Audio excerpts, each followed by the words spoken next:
സംസ്ഥാനത്ത് ശക്തമായ മഴ തുടരുമെന്ന് കേന്ദ്ര കാലാവസ്ഥാ വകുപ്പ്.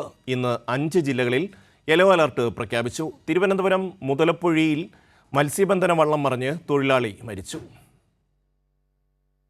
ഒറ്റപ്പെട്ടയിടങ്ങളിൽ ഇടിമിന്നലോട് കൂടിയ നേരിയ മഴയ്ക്കും ശക്തമായ കാറ്റിനും സാധ്യതയുണ്ട്.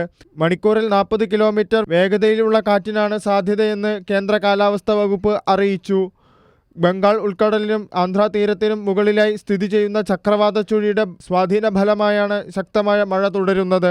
വിവിധ തീരങ്ങളിൽ കടലാക്രമണം ശക്തമാകാൻ സാധ്യതയുള്ളതിനാൽ തീരമേഖലയിൽ താമസിക്കുന്നവർ ജാഗ്രത പാലിക്കണം.